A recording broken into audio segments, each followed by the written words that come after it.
ಹರೇ ರಾಮ. ಗುರವೇ ಸರ್ವಲೋಕಾನಾಂ ಭಿಷಜೆ ಭವರೋಗಿಣಾಂ ನಿಧಜೆ ಸರ್ವವಿದ್ಯಾನಾಂ ದಕ್ಷಿಣಾಮೂರ್ತಯೇ ನಮಃ. ಆಪದಾಮಪಹರ್ತಾರಂ ದಾತಾರಂ ಸರ್ವಸಂಪದಾಂ ಲೋಕಾಭಿರಾಮಂ ಶ್ರೀರಾಮಂ ಭೂಯೋ ಭೂಯೋ ನಮಾಮ್ಯಹಂ.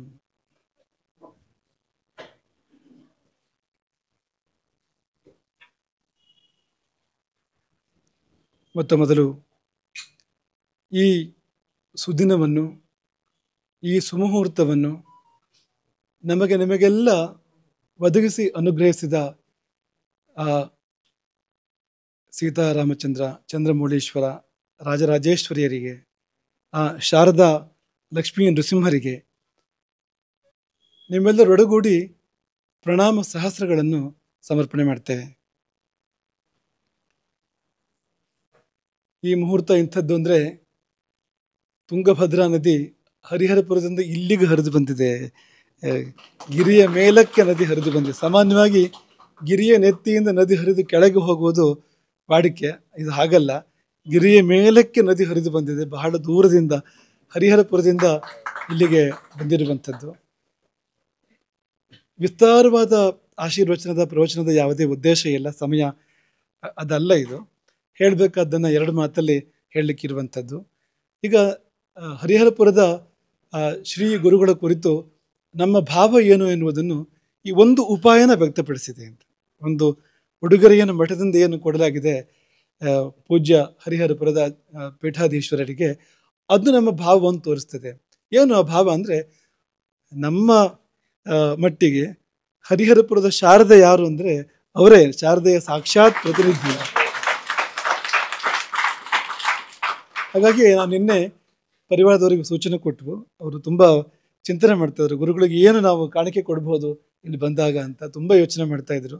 ನಾವು ಹೇಳಿದ್ವು, ಅವರು ಶಾರದೆಯ ಪ್ರತಿನಿಧಿಗಳು, ಶಾರದಾ ಸ್ವರೂಪರು ಕೂಡ ಹೌದು. ಹಾಗಾಗಿ ವೀಣಾ ಪಾಣಿ ಅವಳು, ಒಂದು ವೀಣೆಯನ್ನು ನಾವು ಉಪಾಯನವಾಗಿ ಪ್ರದಾನ ಮಾಡೋಣ ಅಂತ ನಮ್ಮ ಅಪೇಕ್ಷೆಯನ್ನು ವ್ಯಕ್ತಪಡಿಸಿದ್ವು. ಅದು ಉತ್ತಮವಾದ ವೀಣೆ ಪ್ರಾಪ್ತ ಆಯಿತು.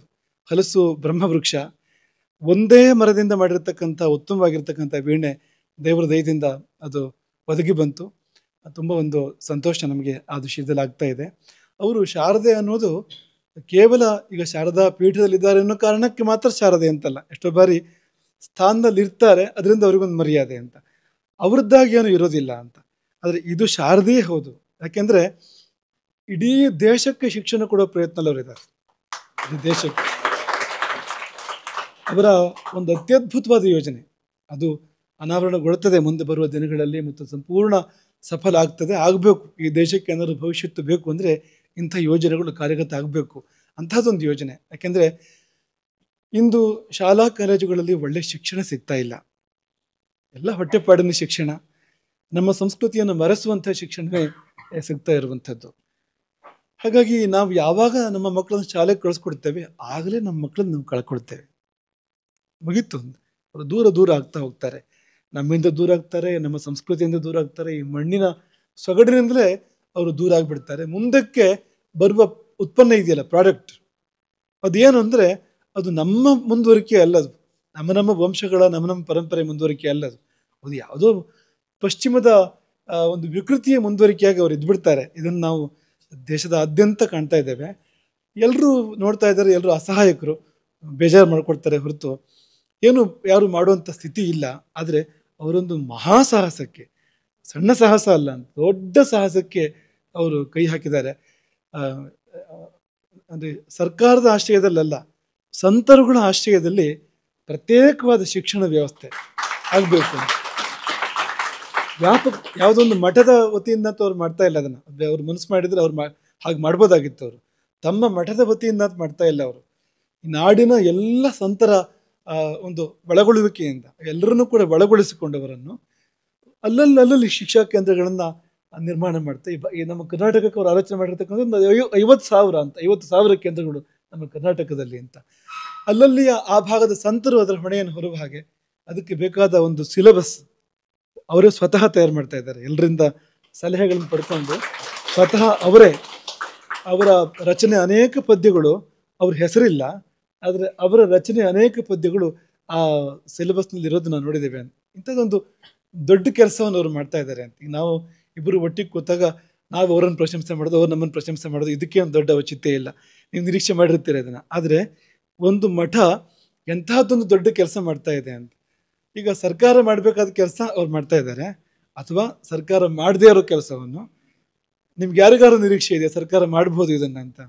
ಸದ್ಯ ಭವಿಷ್ಯತ್ತಿನಲ್ಲಿ ಅಂತ ನಿರೀಕ್ಷೆ ಇಲ್ಲ ಅಂತ ಕಾರ್ಯವನ್ನು ಅವ್ರು ಮಾಡ್ತಾ ಇದ್ದಾರೆ. ಅವರಿಗೆ ಗೌರವ ಸಲ್ಲಿಸೋ ರೀತಿ ಏನು ಅಂದರೆ, ಇಂತಹ ಕಾರ್ಯಗಳಿಗೆ ನಾವು ಪೂರ್ಣವಾಗಿ ಸಹಕಾರಿಯಾಗಿ ಬೆಂಬಲವಾಗಿ ನಿಲ್ಲುವಂಥದ್ದು, ನಮ್ಮಿಂದ ಆಗುವಂಥದ್ದನ್ನು ನಾವು ಮಾಡುವಂಥದ್ದು. ಅವರು ಅದರಲ್ಲೂ ಮುಳುಗಿರ್ತಾರೆ, ಯಾರ್ಯಾರನ್ನೂ ಕರೆಸ್ತಾರೆ, ಅವ್ರ ಜೊತೆಗೆ ಸಮಾಲೋಚನೆಗಳನ್ನು ಮಾಡ್ತಾರೆ, ಅವ್ರ ಸಲಹೆಗಳನ್ನು ಪಡ್ಕೊಳ್ತಾರೆ.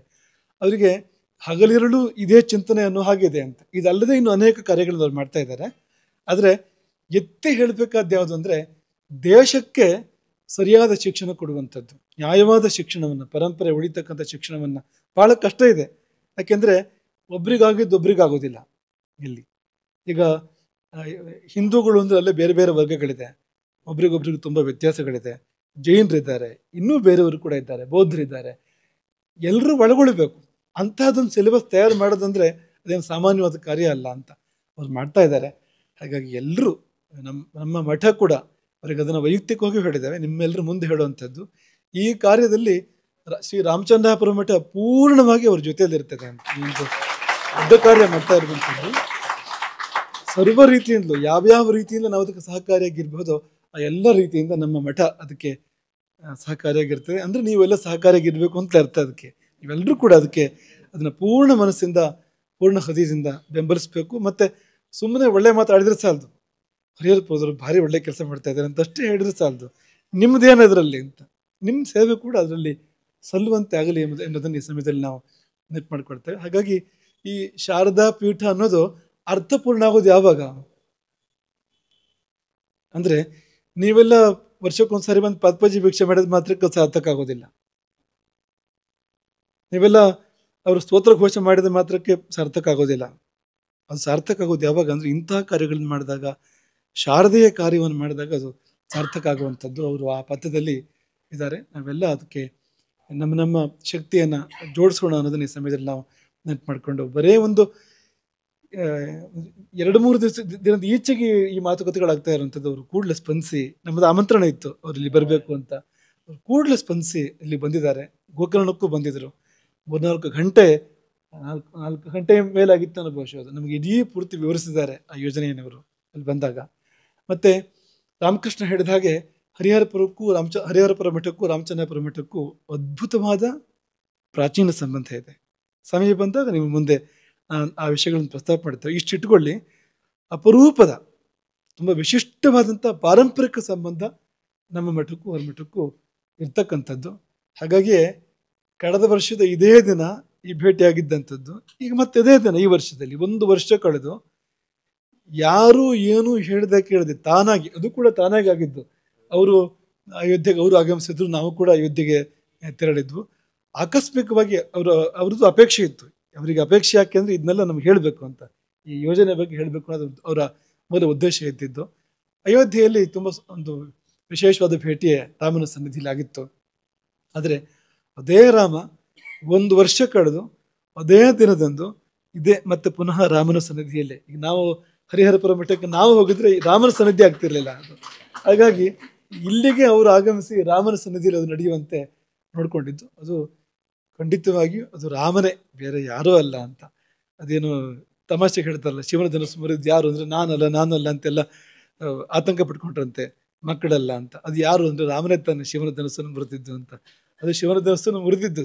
ಇದು ಹಾಗಲ್ಲ, 2 ಮಠಗಳನ್ನು ಕೂಡಿಸಿದ್ದು ಯಾರು ಯಾರು ಯಾರು ಅಂದರೆ ಅದು ರಾಮನೇ ಹೊರತು ಅದು ಬೇರೆ ಯಾರೂ ಅಲ್ಲ ಅನ್ನೋದನ್ನು ನಾವು ಈ ಸಮಯದಲ್ಲಿ ಮಾಡ್ಕೊಳ್ತೇವೆ. ಇನ್ನು ಈ ಬಾಂಧವ್ಯ ತುಂಬ ಮುಂದುವರಿಬೇಕು, ಮೇಲಕ್ಕೆ ಎತ್ತರಕ್ಕೆ ಏರಬೇಕು, ಆಳಕ್ಕೆ ಇಳಿಬೇಕು, ಅಗಲಕ್ಕೆ ಅದು ವ್ಯಾಪಿಸಬೇಕು. 2 ಮಠಗಳು ಸೇರಿ ಅನೇಕ ಸತ್ಕಾರ್ಯಗಳನ್ನು ಮಾಡಬೇಕು, ನಿಮಗೆ ಸಮಾಜಕ್ಕೆ ಒಡಗೂಡಿ ಸಂದೇಶಗಳನ್ನು ನೀಡಬೇಕು. ಅವರು ತುಂಬ ದೊಡ್ಡ ಮನಸ್ಸಿನವರು, ತುಂಬ ವಿಶಾಲವಾದ ಮನಸ್ಸಿರ್ತಕ್ಕಂಥವ್ರು. ಅವರಲ್ಲಿ ಸಣ್ಣ ಯೋಚನೆಗಳೆಲ್ಲ ಇಲ್ಲ ಅವರಿಗೆ.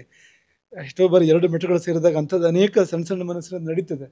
ಕಿಂಚಿತ್ತೂ ಅಂಥದ್ದು ಇಲ್ಲದೆ ಇರತಕ್ಕಂಥ ಒಂದು ಪೀಠಾಧೀಶರನ್ನು ನೀವು ಇವತ್ತು ನೋಡ್ತಾ ಇದ್ದೀರಿ. ಹಾಗಾಗಿ ಮುಂದೆ ಬರುವ ದಿನಗಳಲ್ಲಿ ನಮ್ಮನ್ನು ನೀವು ಅಲ್ಲಿ ನೋಡ್ತೀರಿ, ಅವರನ್ನು ನೀವು ಇಲ್ಲಿ ನೋಡ್ತೀರಿ. ಅಂಥದ್ದು ಮುಂದೆ ಬರುವ ದಿನಗಳಲ್ಲಿ ಆಗ್ತದೆ ಅನ್ನೋದನ್ನು ನಾವು ಇಲ್ಲಿ ಉಲ್ಲೇಖ ಮಾಡಿ ಅವರ ಸಂದೇಶಕ್ಕೆ ನಾವೆಲ್ಲರೂ ಕೂಡ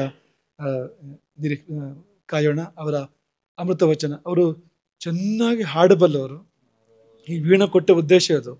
ಕವಿ ಅವರು ರಚನೆಗಳು ಮಾಡ್ತಾರೆ. ಅವರು ನಿಮಗೆಲ್ಲ ಅರ್ಥ ಆಗುವಾಗ ಕನ್ನಡದಲ್ಲಿ ರಚನೆ ಮಾಡ್ತಾರೆ. ಅವರು ನಿಮ್ಗೆ ಅರ್ಥ ಆಗಬೇಕು ಅನ್ನೋ ಕಾರಣಕ್ಕೆ ಚೆನ್ನಾಗಿ ಹಾಡ್ತಾರೆ, ತುಂಬ ಸೊಗಸಾಗಿ ಹಾಡ್ತಾರೆ. ಹಾಗಾಗಿ ವೀಣೆ ಅವರಿಗೆ ಒಪ್ತದೆ, ಅವರಿಗೆ ಶೋಭೆಯನ್ನು ಕೊಡ್ತದೆ ವೀಣೆ ಎಂಬುದನ್ನು ಈ ಸಮಯದಲ್ಲಿ ನಾವು ನೆನಪು ಮಾಡಿಕೊಂಡು ಅವರ ಅಮೃತ ವಚನವನ್ನು ನಾವೆಲ್ಲರೂ ಕೂಡ ತುಂಬ ತೆರೆದ ಕಿವಿಗಳಿಂದ, ತೆರೆದ ಹೃದಯದಿಂದ ಆಲಿಸೋಣ. ಅದರ ಮೂಲಕವಾಗಿ ಲೋಕಕ್ಕೆ ಸನ್ಮಂಗಲ ಉಂಟಾಗಲಿ, ಎಲ್ಲರಿಗೂ ಒಳಿತಾಗಲಿ ಅಂತ ಪಣೆ ಆಗ್ತದೆ. ಹರೇ ರಾಮ.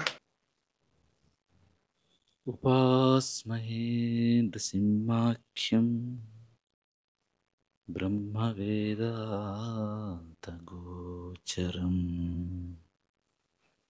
ಭೂಯೋರ್ಲಾಸಿತ ಸಂಸಾರಚ್ಛೇದಹೇತುಂ ಜಗದ್ಗುರುಂ.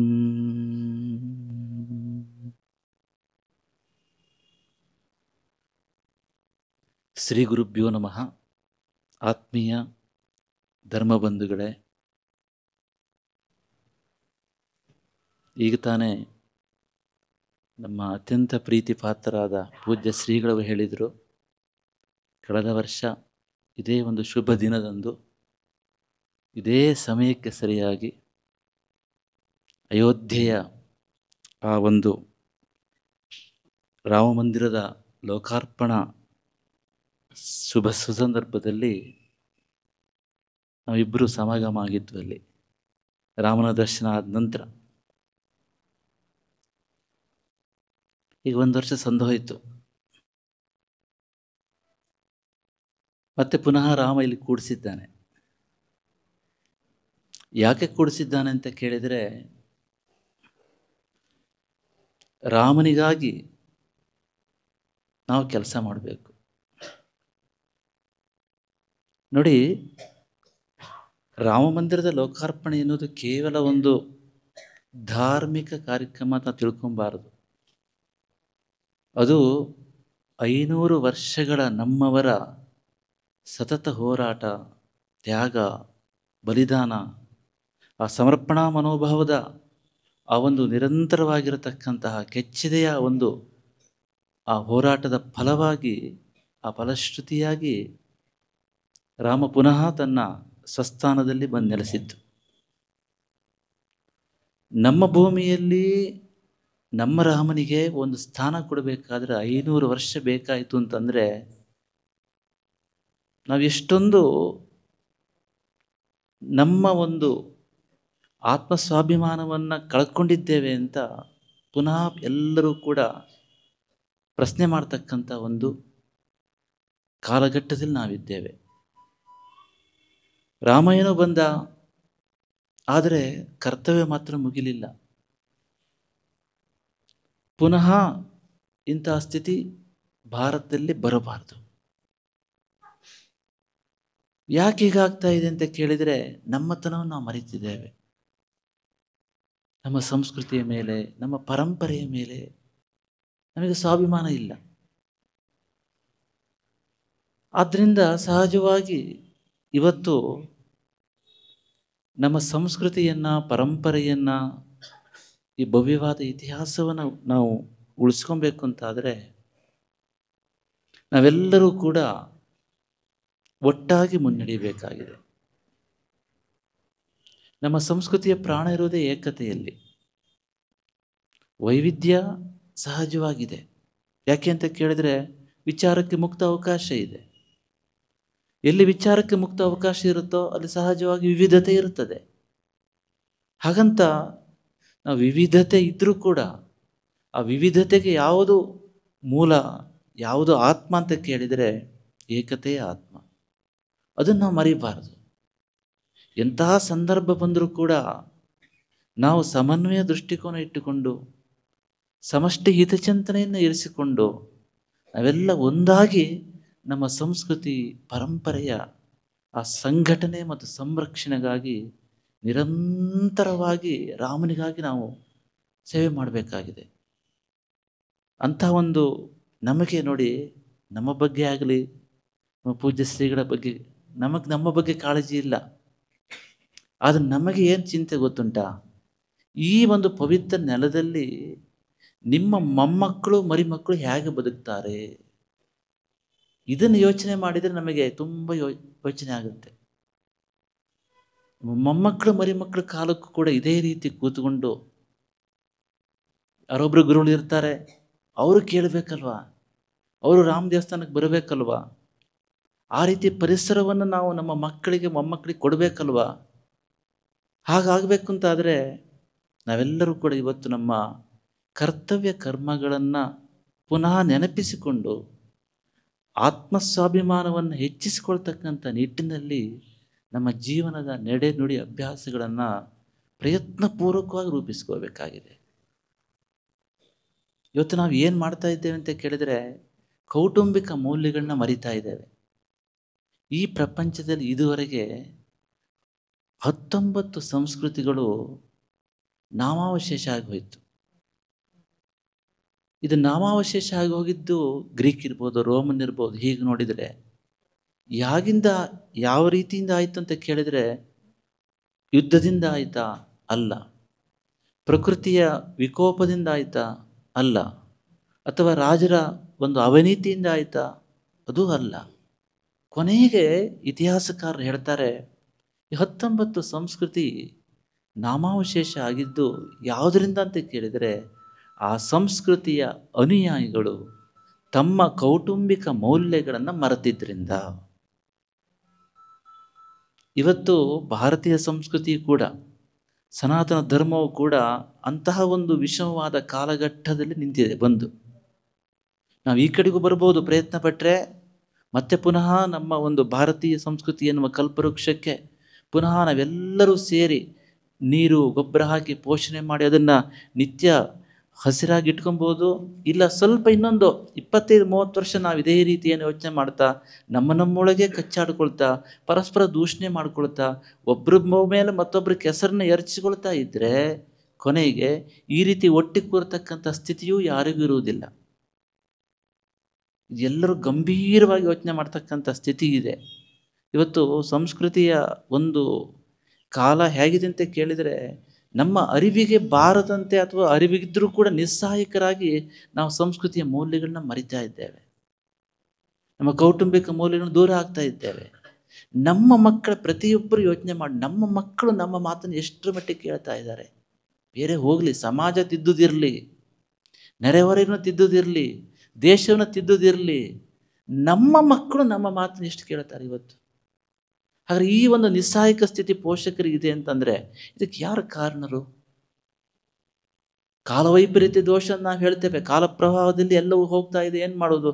ಈಗ ತಾನೇ ಪೂಜ್ಯ ಶ್ರೀಗಳು ಹೇಳಿದರು, ನಾವು ಒಂದು ಆಧುನಿಕ ಶಿಕ್ಷಣ ಕೊಡ್ತಾ ಇದ್ದೇವೆ ಅಂದರೆ ನಮ್ಮ ಮಕ್ಕಳನ್ನ ನಾವು ನಮ್ಮಿಂದ ದೂರ ಕಳಿಸ್ತೀವಿ. ಇದು ವಾಸ್ತವಿಕ ಸತ್ಯ. ಯಾಕೆ ನಾವು ಎಷ್ಟು ಮನೆಯಲ್ಲಿ ಹೇಳ್ಕೊಟ್ರು ಕೂಡ ಅದಕ್ಕೆ ತದ್ವಿರುದ್ಧವಾಗಿರತಕ್ಕಂತಹ ಒಂದು ವಿಚಾರಧಾರೆ, ತದ್ವಿರುದ್ಧ ಆಗಿರ್ತಕ್ಕಂತಹ ಅಭ್ಯಾಸಗಳು ಇದು ಸಮಾಜದಲ್ಲಿ ಮಕ್ಕಳಿಗೆ ಸಿಗ್ತಾ ಇದೆ. ಅವರು ಎಷ್ಟು ಬೇಡ ಅಂತ ಅನಿಸಿದ್ರು ಕೂಡ ಅದರಿಂದ ಅವರು ಪ್ರಭಾವವನ್ನು ಪಡ್ಕೊಳ್ತಾ ಇದ್ದಾರೆ. ಇಂತಹ ಸ್ಥಿತಿಯಲ್ಲಿ ನಮ್ಮ ಸಂಸ್ಕೃತಿಯನ್ನು, ನಮ್ಮ ಮೌಲ್ಯಗಳನ್ನು ನಾವು ಕುಟುಂಬದಲ್ಲಿ ಕಾಪಾಡ್ಕೊಬೇಕು ಅಂತಾದರೆ ಅನೇಕ ವಿಚಾರಗಳನ್ನ, ಇದು ಒಂದು ವಿಷಯ ಅಲ್ಲ, 10 ಹಲವು ಆಯಾಮಗಳಲ್ಲಿ ಆಳವಾಗಿ ಚಿಂತನೆ ಮಾಡಿ ನಾವೇನಾದರೂ ಪ್ರಯತ್ನ ಮಾಡ್ತಕ್ಕಂಥ ನಿಟ್ಟಿನಲ್ಲಿ ಇವತ್ತು ಅತ್ಯಂತ ಜಾಗೃತಿಯಿಂದ ಅತ್ಯಂತ ವೇಗವಾಗಿ ಮುನ್ನಡಿಬೇಕಾಗಿದೆ. ಆ ದೃಷ್ಟಿಕೋನ ಇಟ್ಟುಕೊಂಡು ರಾಮನಿಗಾಗಿ ನಾವೆಲ್ಲರೂ ಕೆಲಸ ಮಾಡಬೇಕಾಗಿದೆ. ರಾಮ ಎನ್ನುವುದು ದೇಶದ ಹೆಮ್ಮೆಯ ಹೆಗ್ಗುರುತು, ಧರ್ಮದ ಹೆಗ್ಗುರುತು, ಸಂಸ್ಕೃತಿ ಹೆಗ್ಗುರುತು. ಆದ್ದರಿಂದ ರಾಮ ಬಂದಿದ್ದಾನೆ ಅಂತಂದರೆ ನಮ್ಮ ಕರ್ತವ್ಯ ಮುಗುದಿಲ್ಲ. ರಾಮನಿಗಾಗಿ ಸಂಪೂರ್ಣವಾಗಿ ತ್ಯಾಗ ಮತ್ತು ಸಮರ್ಪಣಾ ಮನೋಭಾವದಿಂದ ನಮ್ಮನ್ನು ತೊಡಸ್ಕೊಳ್ಬೇಕು ಎನ್ನುವ ಉದ್ದೇಶಕ್ಕಾಗಿ ಮತ್ತೆ ರಾಮ 1 ವರ್ಷ ನಂತರ ನಮ್ಮಿಬ್ಬರನ್ನ ಸೇರಿಸಿ, ನೋಡಪ್ಪ ಇನ್ನೂ ನೀನು ನಿದ್ದೆನೇ ಮಾಡ್ತಾ ಇದ್ದೀರಿ, ಪಾಪ ಜಾಗೃತವಾಗಿ ಹೊರಡಿ ಅಂತಿದ್ದಾನೆ ರಾಮ. ಹೌದು, ನಾವು ನಿದ್ದೆನೇ ಮಾಡ್ತಿದ್ದೀವಿ. ನಾವಂದರೆ ಸಮಾಜ ಹೇಳಿದ್ದು, ನೀವು ಬೇರೆ ಅಲ್ಲ, ಸಮಾಜ. ರಾಮ ಹೇಳ್ತಾ ಇದ್ದಾನೆ, ಇನ್ನೂ ನಿದ್ದೆ ಮಾಡ್ತಾ ಇದ್ದೀರಪ್ಪ, ಬೇಗ ಹೊರಡಿ ಅಂತ. ಆದ್ದರಿಂದ ಇದು ಧರ್ಮಯುದ್ಧಕ್ಕಾಗಿ ಹೊರಬೇಕಾಗಿದೆ, ಯಾರ ಮೇಲೆ ದ್ವೇಷಕ್ಕಾಗಲ್ಲ. ನಮ್ಮ ಅಸ್ತಿತ್ವನ ಉಳಿಸ್ಕೊಬೇಕಲ್ವಾ? ನಾವು ಸಂಘಟಿತರಾಗೋದು ಯಾಕೆ? ನಮ್ಮ ಅಸ್ತಿತ್ವವನ್ನು ಉಳಿಸ್ಕೊಳ್ಳಿಕ್ಕೆ. ನಾವು ಬಲಗೊಳ್ಳುವುದು ಯಾಕೆ? ನಮ್ಮ ಅಸ್ತಿತ್ವವನ್ನು ಉಳಿಸ್ಕೊಳ್ಳಿಕ್ಕೆ. ನಾವು ಇನ್ನೊಬ್ಬರ ಮೇಲೆ ದ್ವೇಷ ಸಾಧಿಸ್ಲಿಕ್ಕಾಗಿಯೋ ಅಥವಾ ಇನ್ನೊಬ್ಬರ ಸೇಡು ತೀರಿಸ್ಕೊಳ್ಳೋಕ್ಕಾಗಿಯೋ ನಾವು ಒಂದಾಗೋದಲ್ಲ. ನಾವೆಲ್ಲ ಯಾಕೆ ಒಂದಾಗಬೇಕು ಅಂತ ಕೇಳಿದರೆ, ನಮ್ಮ ಅಸ್ತಿತ್ವವನ್ನು ಉಳಿಸ್ಕೊಂಡು ಲೋಕದಲ್ಲಿ ಯಾವುದಾದ್ರೂ ಒಂದು ಧರ್ಮ ಎಲ್ಲರಿಗೂ ಕೂಡ ಮುಕ್ತ ಒಂದು ಚಿಂತನೆಗೆ ಅವಕಾಶ ಕೊಟ್ಟು ಎಲ್ಲರೂ ಒಂದಾಗಿ ಬಾಳಿ ಅಂತ ಹೇಳಿದ್ದಿದ್ರೆ ಅದು ಕೇವಲ ಸನಾತನ ಹಿಂದೂ ಧರ್ಮ ಮಾತ್ರ.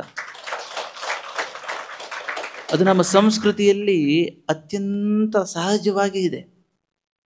ಭಾರತೀಯ ಸಂಸ್ಕೃತಿಯ ವಿವಿಧತೆ ಹಿರಿಮೆ ಏನಂತ ಕೇಳಿದರೆ, ಸಹಜವಾಗಿ ನಾವು ವಿವಿಧತೆಯನ್ನು ಒಪ್ಪಿಕೊಳ್ತೇವೆ. ಯಾಕೆಂತ ಕೇಳಿದರೆ, ಏಕಂ ಸತ್ ವಿಪ್ರಹ ಬಹುಧಾ ವದಂತಿ ಅಂತ ಹೇಳ್ತೀವಲ್ಲ ನಾವು. ಸತ್ಯ ಒಂದೇ, ಮಾರ್ಗಗಳು ಅನೇಕ. ಯಾರು ಹೇಳ್ತಾರೆ? ಎಲ್ಲ ಹೇಳೋದೇನು ಗೊತ್ತಾ? ಸತ್ಯ ಒಂದೇ, ಮಾರ್ಗವು ಕೂಡ ಕೇವಲ ಒಂದೇ ಅಂತಾರೆ. ನಾವು ಮಾತ್ರ ಪ್ರಪಂಚದಲ್ಲಿ ಸತ್ಯ ಒಂದೇ, ಮಾರ್ಗಗಳು ಅನೇಕ ಅಂತ ಹೇಳೋದರ ಮೂಲಕ ವಿವಿಧತೆಯನ್ನು ಒಪ್ಪಿಕೊಂಡು ಏಕತೆಯನ್ನು ಎತ್ತಿ ಹಿಡಿಯುತ್ತಾ ಎಲ್ಲರನ್ನೂ ತನ್ನೊಳಗೆ ಸೇರಿಸ್ಕೊಂಡು ಹೋಗ್ತಕ್ಕಂತಹ ಒಂದು ಹೃದಯ ವಿಶಾಲತೆಯನ್ನು ನಾವು ಬೆಳೆಸ್ಕೊಂಡಿದ್ದೇವೆ. ಈ ಸಂಸ್ಕೃತಿಯೇ ಜಗತ್ತಿನ ಸುಖ, ಶಾಂತಿ, ಸಮೃದ್ಧಿ, ಸಾಮರಸ್ಯ ಇವೆಲ್ಲಕ್ಕೂ ಮೂಲ ಆಗಿದೆ. ಆದ್ದರಿಂದ ಇದನ್ನು ಉಳಿಸ್ಕೊಬೇಕು ಅಂತಂದರೆ ನಾವು ನಮ್ಮ ವಿಶೇಷವಾಗಿ ನಮ್ಮ ಕುಟುಂಬದಲ್ಲಿ ಮೌಲ್ಯಗಳನ್ನ ಕಾಪಾಡ್ಕೊಬೇಕು. ಕುಟುಂಬದಲ್ಲೇ ನಾವು ಜಾಗೃತರಾದರೆ, ನಮ್ಮ ಮಕ್ಕಳು ನಮ್ಮ ಮಾತನ್ನು ಕೇಳಿದರೆ, ಇವತ್ತೇನಾಗ್ತೈತೆ, ಅವತ್ತು ಮೊನ್ನೆ ತಾನೇ ಪೂಜ್ಯ ಶ್ರೀಗಳು ಹೇಳಿದರು ಒಂದು ಸಭೆಯಲ್ಲಿ, ನಾವು ಹುಡುಗರು ಹೇಳ್ತಾ ಇದ್ದರು, ಇವತ್ತೇನಾಗಿದೆ, ಯಾವ ಮಕ್ಕಳನ್ನ ಕೇಳಿ ನೋಡಿ, ಯಾವ ಕುಟುಂಬದಲ್ಲಿ ನಿಮ್ಮ ಪೋಷಕರಿಗೆ ಎಷ್ಟು ಜನ ಮಕ್ಕಳು ಅಂದರೆ ಹೀಗೆ ತೋರಿಸ್ತಾರೆ. ಹೇಳೋತ್ತಿಗೆ ಸ್ವಲ್ಪ ಇದಾಗುತ್ತೆ. ಎಷ್ಟು ಜನ ಮಕ್ಕಳು ಅಂದರೆ ಹಿಂಗಂತಾರೆ. ಇನ್ನು ಸ್ವಲ್ಪ ಏನಾದರೂ ಇಬ್ಬರಿದ್ದರೆ ಸ್ವಲ್ಪ ಎದೆ ತಟ್ಕೊಂಡು ಹಿಂಗೆ ಅಂತಾರೆ. ಆ ಪರಿಸ್ಥಿತಿ ಇದೆ. ಹೋಗಲಿ, ನೆಕ್ಸ್ಟ್ ಕ್ವಶನ್ನು. ಎಲ್ಲಿದ್ದಾರೆ ಅವರು ಅಂತ ಕೇಳಿದರೆ, ಭಾರತದ ಹೆಸರು ಹೇಳೋದು ತುಂಬ ಕಡಿಮೆ, ಎಲ್ಲರೂ ಬೇರೆ ದೇಶದ ಹೆಸರು ಹೇಳ್ತಾರೆ. ಹೀಗಿದ್ದರೆ what will be our position after 25 years or 30 years? Automatically our numbers will come down. This is democracy, no? Only number matters. ಅಲ್ವಾ? ಯೋಚನೆ ಮಾಡಿದ್ದೀವ ನಾವು ಎಲ್ಲಿಗೆ ಹೋಗ್ತಾ ಇದ್ದೀವಿ? ಆದ್ದರಿಂದ ಸಂಸ್ಕೃತಿಯನ್ನು ಮರೆತರೆ, ಕೌಟುಂಬಿಕ ಮೌಲ್ಯಗಳನ್ನು ಮರೆತರೆ ನಾವು ಏನು ಉಳಿಸ್ಕೊಳ್ಳೋಕ್ಕಾಗತ್ತೆ? ಈ ಚಿಂತನೆ ಎಲ್ಲರಿಗೂ ಬರಬೇಕಾಗಿದೆ. ಆದ್ದರಿಂದ ಈ ಒಂದು ಹಿಮಾಲಯ ಪರ್ವತದಲ್ಲಿ ನಮಗೇನು ಗೊತ್ತಾ, ನಮ್ಮವ್ರು ಯಾರು ಪರರು ಯಾರು ಅಂತ ಗೊತ್ತಿಲ್ಲ. ನಾವೇ ಹೊಡ್ಕೊಳ್ತೀವಿ. ನಮ್ಮ ಎನರ್ಜಿಯೆಲ್ಲ ಅದರೊಳಗೆ ಹೋಗುತ್ತೆ. ನಮ್ಮ ವಿಶೇಷವಾಗಿರ್ತಕ್ಕಂಥ ಭಗವಂತ ಕೊಟ್ಟಿರ್ತಕ್ಕ ಶಕ್ತಿಯನ್ನು ಅನಾವಶ್ಯಕವಾಗಿ ಬಳಸ್ತಾ ಇದೆ. ಈ ಹಿಮಾಲಯ ಪರ್ವತದಲ್ಲಿ ಚಮರಿ ಮೃಗ ಕೇಳಿದಿರಿ ತಾವೆಲ್ಲ. ಚಮರಿ ಮೃಗ ಹಿಮಪಾತ ಆಗ್ತಾ ಇರುತ್ತೆ. ಚಮರಿ ಮೃಗ ನೂರಾರು ಮಂದೆಗಳಲ್ವಾ, ಮಂದೆಗಳವು ಮೇಯ್ತಾ ಇರ್ತವೆ. ಈ ಹಿಮ ಕರಡಿಗಳು ಇರ್ತಾವೆ, ಕರಡಿಗಳು, ಕಪ್ಪು ಕರಡಿ. ಈ ಕಪ್ಪು ಕರಡಿ ಚಮರಿ ಮೃಗ ನೋಡ್ಲಿಕ್ಕೆ ಒಂದೇ ಥರ ಇರ್ತವೆ. ನೋಡಿದರೆ ಯಾರಾದರೂ ನೋಡಿಬೇಕಾದ್ರೆ ಒಂದೇ ಥರ ಇರ್ತವೆ. ಏನಂತಂದರೆ ಇವಕ್ಕೆ ಜಾಸ್ತಿ ಕೋಡಿರುತ್ತೆ ಚಮರಿ ಮೃಗಗಳಿಗೆ. ಇವಕ್ಕೆ ಕೋಡಿರೋದಿಲ್ಲ, ಕೊಂಬಿರೋದಿಲ್ಲ ಕರಡಿಗಳಿಗೆ. ಆದರೆ ಚಮರಿ ಮೃಗದ ಮರಿಗಳಿರ್ತಾವಲ್ಲ, ಅವಕ್ಕೂ ಇನ್ನು ಕೋಡ್ ಬಂದಿರೋದಿಲ್ಲ, ಕೊಂಬೆ ಬಂದಿರೋದಿಲ್ಲ. ಸೈಜು ಅಷ್ಟೇ ಇರುತ್ತೆ. ಚಮರಿ ಮೃಗದ ಮರಿಗಳ ಸೈಜು ಒಂದೇ ಎತ್ತರ. ಕರಡಿ, ಹಿಮ ಕರಡಿಗಳು ಇರ್ತಾವಲ್ಲ, ಅವು ಸೈಜು ಒಂದೇ ಇರ್ತವೆ. ಇವು ನೂರಾರು ಇರುವತ್ತಿಗೆ, ಮಂದೆ ಇರುವತ್ತಿಗೆ 2 ಕರಡಿಗಳು ಬರ್ತವೆ. ಬರೋದು 2 ಕರಡಿಗಳು. ಅದು ಇವಕ್ಕೆ ಭಯ, ಪ್ರಾಣ ಭಯ ಅಲ್ವ, ಯಾರಿಗಾದ್ರೂ ಪ್ರಾಣ ಭಯ. ಚೆಲ್ಲಾಪಿಲ್ಲಿ ಆಗಿಬಿಡ್ತವೆ. ಈ ತಾಯಿಗಳಿಗೆ ಮತ್ತು ದೊಡ್ಡವ್ರಿಗೆಲ್ಲ ಗೊತ್ತಿರುತ್ತೆ ಇವು ನಮ್ಮ ಶತ್ರುಗಳು ಅಂತ. ಅವು ಸಿಕ್ಕುವುದಿಲ್ಲ. ಆದರೆ ಅವು ಬಲನೂ ಜಾಸ್ತಿ, ಹಿಡಿದು ಕಷ್ಟನೇ ಕರಡಿಗಳಿಗೆ. ಅವು ಆರಾಮಾಗಿ ಹೊಂಚಿ ಹಾಕ್ತಾ ನೋಡಿ ನಿಲ್ತಾವೆ. ಸ್ವಲ್ಪ ಹೊತ್ತಿಗೆ ಏನಾಗುತ್ತೆ, ಡಿಸ್ಪರ್ಸ್ ಆಗಿಬಿಡುತ್ತೆ ಮಂದಿಗಳೆಲ್ಲ. ಸ್ವಲ್ಪ ಹೊತ್ತಿಗೆ ಏನಾಗುತ್ತೆ ಕೇಳಿದರೆ, ಈ ಮರಿಗಳಿಗೆ ಕನ್ಫ್ಯೂಸ್ ಆಗಿ ಶುರು ಆಗುತ್ತೆ. ಅವು ಏನು ಯೋಚನೆ ಮಾಡ್ತವೆ ಅಂದರೆ, ಇವರು ಕೂಡ ಒಂದೇ ಸೈಜು, ಒಂದೇ ರೀತಿ, ಒಂದೇ ಜೂಲು ಕಪ್ಪು ಹಿಮಪಾತ ಆಗ್ತಾ ಇರುತ್ತಲ್ವ. ಇವು ಆನಂದದಿಂದ ಶತ್ರುಗಳ ಬಾಯಿಗೆ ಹೋಗಿ ಬೀಳ್ತಾ ಇದ್ದಾವೆ. ಒಂದು ಕ್ಷಣದಲ್ಲಿ ಏನು ಮಾಡ್ತೇವೆ, ಅವು ಮರಿಗಳನ್ನ ಕಚಕ್ಕೆ ಹಿಡಿದು ಅಲ್ಲಿ ಸಿಗು ತಿಂದ್ಬಿಡ್ತಾವೆ. ಭಾರತೀಯರ ಸ್ಥಿತಿ, ಸನಾತನ ಹಿಂದೂ ಧರ್ಮದ ಸ್ಥಿತಿ ಇದೇ ಆಗಿದೆ. ನಮಗೆ ನಮ್ಮವ್ರು ಯಾರು ಪರರು ಯಾರಂತ ಗೊತ್ತಿಲ್ಲ. ನಮ್ಮ ದೇವರನ್ನು ನಮ್ಮವರೇ ಬೈತಾರೆ, ನಮ್ಮ ಸಂಸ್ಕೃತಿಯನ್ನು ನಮ್ಮವರೇ ಬೈತಾರೆ. ನಮ್ಮನ್ನು ನಾವೇ 2ನೇ ದರ್ಜೆಯ ನಾಗರಿಕರಾಗಿ ನೋಡ್ಕೊಳ್ತಕ್ಕಂಥ ಸ್ಥಿತಿಗೆ, ಆ ಮನಸ್ಥಿತಿಗೆ ನಮ್ಮವರು ನಮ್ಮನ್ನೇ ದುಡ್ತಾ ಇದ್ದಾರೆ ಇವತ್ತು ನಮ್ಮ ಸಮಾಜದಲ್ಲಿ. ನಮಗೆ ಯಾರು ಶತ್ರುಗಳು, ನಿಜವಾದ ಶತ್ರುಗಳು ಯಾರು, ನಾವು ಯಾರೊಟ್ಟಿಗೆ ಹೋರಾಡಬೇಕು, ಯಾರೊಟ್ಟಿಗೆ ನಾವು ಪ್ರತಿಸ್ಪರ್ಧಿಗಳಾಗಿರಬೇಕು ಎನ್ನುವುದನ್ನು ಮರ್ತಿದ್ದೇವೆ ನಾವು. ಆದ್ದರಿಂದ ಇದೆಲ್ಲ ಆಂತರಿಕ ಕಚ್ಚಾಟ ಬಿಟ್ಟು ನಾವೆಲ್ಲ ಒಂದಾಗಬೇಕು. ಅದು ನಮಗೆ ಶಂಕರ ಭಗವತ್ಪಾದರು ಹೇಗೆ ಕೊಟ್ಟಿದ್ದು. ಅದ್ವೈತ ಅಂದ್ರೇನು? Advaita is about seeing everything and every one as unique as oneself. ನಾವು ಅವರು ಬೇರೆ ಅಂತ ತಿಳ್ಕೊಂಡು ಅದ್ವೈತ ಆಗೋದಿಲ್ಲ. ನಾವು ಅವರ ಸಮಾನ, ನಾವು ಅವರು ಒಂದೇ, ಅದು ಅದ್ವೈತ. ಅದ್ವೈತದಲ್ಲಿ ಎರಡನೇ ವೃತ್ತಿಗೆ ಅವಕಾಶನೇ ಇಲ್ಲ. ಒಂದು ಎಲ್ಲಿಂದ ಒಂದಾಗಬೇಕು? ಬರೀ ಬಾಯಿ ಮಾತಲ್ಲಿ ಒಂದಾಗೋದು, ಎಲ್ಲರೂ ಒಂದಾಗ್ತಾರೆ, ಹೃದಯದಿಂದ ಒಂದಾಗಬೇಕು, ಅದು ಅದ್ವೈತ. ಆದ್ದರಿಂದ ಎರಡೂ ಅದ್ವೈತ ಪೀಠಗಳು, ಎರಡೂ ಆದಿಶಂಕರ ಭಗವತ್ಪಾದರಿಂದಲೇ ಆರಂಭ ಆಗಿರತಕ್ಕಂತಹ ಧರ್ಮಪೀಠಗಳು. ನಾವೆಲ್ಲ ಒಂದಾಗಬೇಕು. ಯಾಕೋಸ್ಕರ ಒಂದಾಗಬೇಕು ಅಂತಂದರೆ, ನಿಮ್ಮ ಮೊಮ್ಮಕ್ಕಳು ಮರಿಮಕ್ಕಳ ಕಾಲಕ್ಕೂ ಕೂಡ ನಮ್ಮ ಸಂಸ್ಕೃತಿ ಈ ಪವಿತ್ರವಾದ ಭಾರತದ ಭೂಮಿಯಲ್ಲಿ ಸಮೃದ್ಧಿಯಾಗಿರಬೇಕು. ಎಲ್ಲರೂ ಕೂಡ ಆ ಒಂದು ಸ್ವಧರ್ಮ ಪರಿಪಾಲನೆ ಮಾಡ್ತಾ ಲೌಕಿಕ ಉನ್ನತಿಯನ್ನು, ಪಾರಮಾರ್ಥಿಕ ಶ್ರೇಯಸ್ಸನ್ನು ಪಡೆದುಕೊಳ್ಳುವಂತಾಗಬೇಕು. ಈ ಚಿಂತನೆ ಇಟ್ಟುಕೊಂಡು ನಾವೆಲ್ಲರೂ ಕೂಡ ಏಕತೆಯನ್ನೇ ಪ್ರಾಣವಾಗಿಟ್ಟುಕೊಂಡು, ಏಕತೆಯೇ ನಮ್ಮ ಆತ್ಮ ಅಂತ ತಿಳ್ಕೊಂಡು, ನಾವೆಲ್ಲ ವೈವಿಧ್ಯತೆ ಇದ್ದರೂ ಸಹ, ವಿವಿಧತೆ ಇದ್ದರೂ ಸಹ, ಆ ವಿವಿಧತೆಯಲ್ಲಿ ಆಚರಣೆ ಮಾಡುವಾಗ ಸಮಷ್ಟಿ ಹಿತಚಿಂತನೆ, ಸಮನ್ವಯ ದೃಷ್ಟಿಕೋನ ಇರಿಸಿಕೊಂಡು ನಾವೆಲ್ಲರೂ ಒಂದಾಗಿ ಬಾಳಬೇಕು ಎನ್ನುವ ಸಂದೇಶವನ್ನು ಕೊಡಲಿಕ್ಕಾಗಿ ಇವತ್ತು ಭಗವಂತ ಶ್ರೀರಾಮಚಂದ್ರ ಮನೆಯಲ್ಲಿ ಸೇರಿಸಿದ್ದಾನೆ. ಅದೇ ರೀತಿಯಲ್ಲಿ ನಾವು ಹೇಳ್ತಾ ಇದ್ದೇವೆ, ನಾವು ಸದಾ ಒಂದಾಗಿ ನಿಮ್ಮೆಲ್ಲರಿಗಾಗಿ ಕೆಲಸ ಮಾಡ್ತೇವೆ. ನಮ್ಮ ಪ್ರಾಣ ಇರುವುದು ಅದಕ್ಕೋಸ್ಕರ, ಒಂದಾಗಿ ಸಮಾಜಕ್ಕೋಸ್ಕರ. ಆದ್ದರಿಂದ ಸಮಾಜ ಉಳಿಬೇಕು, ಸಂಸ್ಕೃತಿ ಉಳಿಬೇಕು. ನಿಮ್ಮೆಲ್ಲರ ಒಂದು ಜೀವನದಲ್ಲಿ ನಿಮ್ಮ ಮೊಮ್ಮಕ್ಕಳು ಮರಿಮಕ್ಕಳು ಅವರ ಕಾಲಕ್ಕೂ ಕೂಡ ಇದೇ ರೀತಿಯಲ್ಲಿ ಸಂತೋಷವಾಗಿ ಎಲ್ಲರೂ ಕೂಡ ಆ ರಾಮನ ಸ್ಮರಣೆ ಮಾಡ್ತಾ, ಆ ವೈದಿಕ ಧರ್ಮದ ಆ ಅಂತಃಸತ್ವವನ್ನು ಅರಿತುಕೊಂಡು ಎಲ್ಲರೂ ಚೆನ್ನಾಗಿ ಬಾಳಬೇಕು ಅನ್ನೋ ಚಿಂತನೆ ನಮ್ಮದಾಗಿದೆ. ಆ ದೃಷ್ಟಿಕೋನದಿಂದ ಇವತ್ತು ಭಗವಾನ್ ಶ್ರೀರಾಮಚಂದ್ರನ ಒಂದು ಪ್ರೇರಣೆಯಂತೆ ಇವತ್ತಿಲ್ಲಿ ಬಂದಿದ್ದೇವೆ. ನನಗೆ ತುಂಬ ಸಂತೋಷ ಆಯಿತು. ಆ ವೀಣಾ ಅಂದರೆ ಜ್ಞಾನ ಅಲ್ವಾ? ನಹಿ ಜ್ಞಾನೇನ ಸದೃಶಂ ಪವಿತ್ರಂ ಇಹ ವಿದ್ಯತೆ ಅಂತ ಭಗವಂತ ಹೇಳಿದ ಹಾಗೆ, ಜ್ಞಾನಕ್ಕೆ ಸಮಾನವಾದದ್ದು, ಜ್ಞಾನದಷ್ಟೇ ಪವಿತ್ರವಾದದ್ದು, ಜ್ಞಾನದಷ್ಟು ಶುದ್ಧವಾದ ಮತ್ತೊಂದಿಲ್ಲ. ಅಂತಹ ಒಂದು ಜ್ಞಾನ ಸ್ವರೂಪಿಗಳು ನಮ್ಮ ಪೂಜ್ಯ ಶ್ರೀಗಳು ಅವರೇ ನಮಗೆ ಇದನ್ನು ಕೊಟ್ಟಿದ್ದು ತುಂಬ ಸಂತೋಷ. ಆ ಜ್ಞಾನ ಇರೋದು ನಿತ್ಯ ನಿರಂತರ, ಎಲ್ಲವೂ ಬಂದು ಹೋಗ್ತದೆ. ಆ ಜ್ಞಾನ ಮಾತ್ರ ನಿತ್ಯ ಸತ್ಯ, ಮತ್ತು ಅದಕ್ಕೆ ಎಂದಿಗೂ ಚ್ಯುತಿ ಇಲ್ಲ. ಆದ್ದರಿಂದ ಇದೇ ಈ ಜ್ಞಾನ ಸೂಚಕವಾಗಿರತಕ್ಕಂತಹ ಏನು ವೀಣೆ ಕೊಟ್ಟಿದ್ದೀರಿ, ಅದರ ಸಂಬಂಧವೂ ಕೂಡ ಹಾಗೆ ನಿತ್ಯ ನಿರಂತರವಾಗಿ ಶಾಶ್ವತವಾಗಿ ಒಂದಾಗಿರಲಿ ಅಂತ ಹೇಳ್ತಾ, ಇವತ್ತಿನ ಸಂದರ್ಭದಲ್ಲಿ ತಾವೆಲ್ಲರೂ ಕೂಡ ಉಪಸ್ಥಿತಿದ್ದೀರಿ. ನಮ್ಮ ಖುಷಿ ಅಂತ ಗೊತ್ತುಂಟ, ನಿಮ್ಮಲ್ಲಿ ಏಕತೆ ಇದೆ, ಸಂಸ್ಕೃತಿ ಮೇಲೆ ಅಪಾರವಾದ ಶ್ರದ್ಧೆ ಇದೆ, ಸನಾತನ ಹಿಂದೂ ಧರ್ಮದ ಮೇಲೆ ಶ್ರದ್ಧೆ ಇದೆ.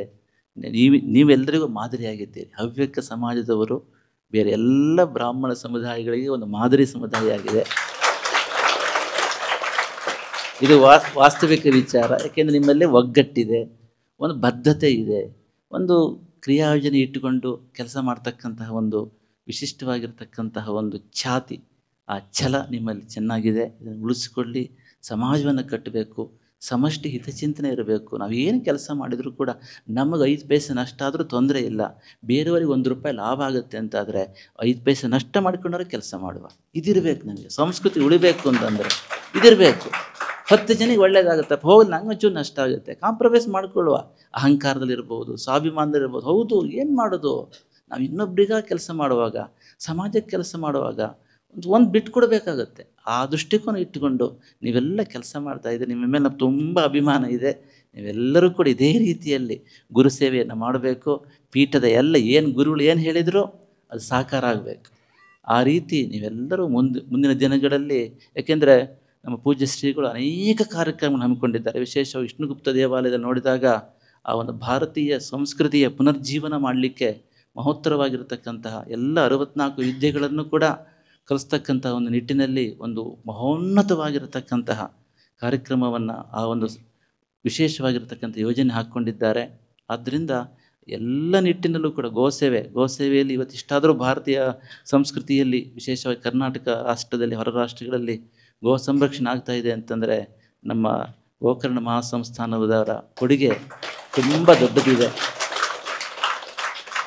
ಆದ್ದರಿಂದ ನಾವು ಹೇಳ್ತೇವೆ ಗೋಸೇವೆ ಮಾಡಬೇಕು ಅಂತ. ಆದರೆ ಇವತ್ತು ಎಷ್ಟು ಪರಿಸ್ಥಿತಿ ಹೇಗಿದೆ ಅಂತ ಕೇಳಿದರೆ, ರೈತರು ಕೂಡ 25 ಎಕರೆ ಭೂಮಿ ಇದ್ದರೂ ಕೂಡ ಬೆಳಗ್ಗೆ 7 ಗಂಟೆಗೆ ನಂದಿನಿ ಪ್ಯಾಕೆಟನ್ನೇ ನೋಡ್ತಕ್ಕಂಥ ಸ್ಥಿತಿ ಬಂದಿದೆ. ಹೌದು, ಇದು ವಾಸ್ತವಿಕ ಸತ್ಯ. 25 ಎಕರೆ ನಾವು ಕೇಳಿದ್ವಿ, ಒಬ್ಬರು ಮೊನ್ನೆ ಅದೇ ಥರ ಕೇಳಿದ್ವು, ಎಷ್ಟು ಅವ್ರಿಗೆ 12 ಎಕರೆ ಭೂಮಿ ಇದೆ. ಆದರೆ ಅವ್ರು ಹೇಳ್ತಾರೆ, ಇಲ್ಲ ಗುರುಗಳೇ, ಬೆಳಗ್ಗೆ 7 ಗಂಟೆ ಪೇಪರ್ ಓದ್ತಾ ಇರ್ತೀನಿ, ನಂದಿನಿ ಹಾಲು ಪ್ಯಾಕೆಟ್ ಬರುತ್ತೆ, ಆಮೇಲೆ ಕಾಫಿ ಕುಡಿಯೋದು ಅಂತ.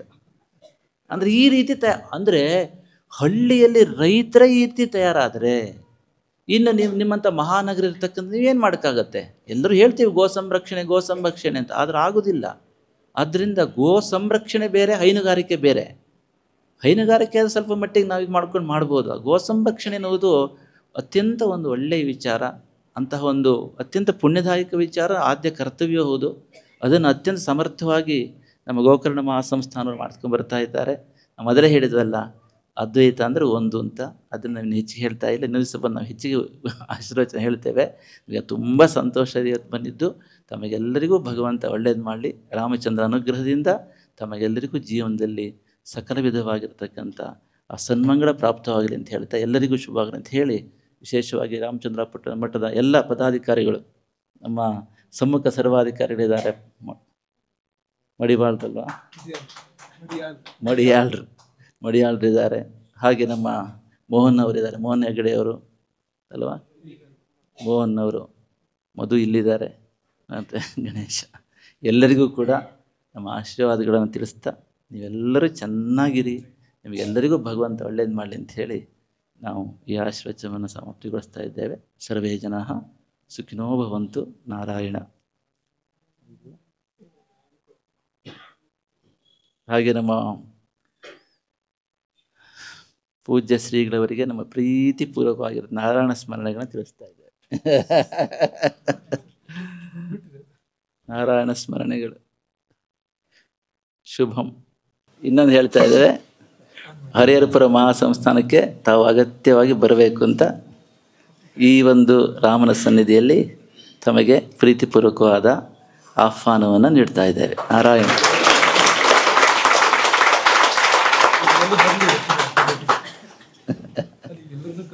ಎಲ್ಲರೂ ನೀವೆಲ್ಲ ಕರ್ಕೊಂಡು 1,000 ಜನ ಬರ್ಬೇಕಂತ. 1,000 ಜನ ನೋಡುವ.